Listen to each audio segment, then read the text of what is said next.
আসসালামু আলাইকুম সকল সৌদি, কুয়েত, কাতার, বাহরাইন প্রবাসী ভাইয়েরা, আশা করি আপনারা সকলেই ভালো আছেন, সুস্থ আছেন। আলহামদুলিল্লাহ আমিও ভালো আছি। আজকে এই ভালো থাকার মাঝে ঈদের পরে গুরুত্বপূর্ণ থাই লটারি টুইন পেপার বাইর হয়েছে। আমি পাওয়া মাত্র আমার ইউটিউব চ্যানেল, দেখেন আমার স্ক্রিনের মাঝখানে দেওয়া আছে আরিফ থাই লটারি টিপস, আমার ইউটিউব চ্যানেল এই টুইন পেপার পোস্ট করলাম, অর্থাৎ ভিডিও পোস্ট করলাম। আপনারা যে সকল প্রবাসী ভাইরা এখন পর্যন্ত আরিফ থাই লটারি টিপস আমার ইউটিউব চ্যানেল সাবস্ক্রাইব করেন নাই, তারা সকলেই আমার চ্যানেলটি সাবস্ক্রাইব করে রাখবেন। আর আমার স্ক্রিনে যে পেপারগুলি দেখতেছেন, এই পেপারগুলি হলো টুইন পেপার। টুইন পেপার কিন্তু থাই লটারি গেম ধরার জন্য অনেক গুরুত্বপূর্ণ। আমাদের সামনে যে গেম রয়েছে 16/4/2025 তারিখে, সেই গেমের জন্য টুইন পেপার বাইর হয়েছে।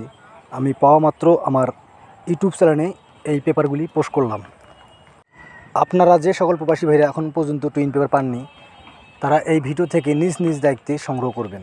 স্ক্রিনশট অথবা ভিডিও ডাউনলোড করে আপনারা এই পেপারগুলি সংগ্রহ করবেন। কারণ আমাদের সামনে খেলার জন্য 16/4/2025 তারিখে থাই লটারি গেম ট্যুর হবে, সেই খেলার জন্য টুইন পেপার অনেক গুরুত্বপূর্ণ। যে সকল প্রবাসী ভাইরা আমার এই ভিডিওটি দেখতেছেন, তারা সকলেই শুরু থেকে শেষ পর্যন্ত ভিডিও দেখবেন। আর আমার ইউটিউব চ্যানেল আরিফ থাই লটারি টিপস, এই ইউটিউব চ্যানেলে আমি কিন্তু গত খেলায় 16/3/2025 তারিখেও কিন্তু আমি 3 আপ টোটাল এবং ডিজিট ওপেন করছিলাম গেমের আগে। আমার কিন্তু সুন্দরভাবে পাস করছে। এবং গত খেলাও কিন্তু 1/4/2025 তারিখে যে থাই লটারি গেম ট্যুর হলো, সেই খেলাও কিন্তু আমি কিন্তু আমার এই চ্যানেলে 3 আপ টোটাল, 2টি 3 আপ টোটাল এবং 2টি 3 আপ সিঙ্গেল ডিজিট আমি ওপেন করছিলাম। সুন্দরভাবে কিন্তু আমার টোটাল এবং ডিজিট পাস করছে। যদি আপনাদের বিশ্বাস না হয়, তাহলে অবশ্যই আপনারা আমার ইউটিউব চ্যানেলটি ঘুরে আসবেন, তাহলে দেখতে পারবেন যে না, আমি কথা যা বলতেছি সব কিছুই সত্য।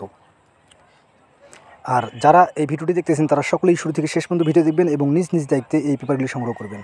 আর এখন পর্যন্ত আপনারা যারা আমার ইউটিউব চ্যানেল আরিফ থাই লটারি টিপস সাবস্ক্রাইব করেন নাই, তারা সকলেই আমার চ্যানেলটি সাবস্ক্রাইব করে রাখবেন। সকলেই ভালো থাকবেন, সুস্থ থাকবেন। আল্লাহ হাফিজ।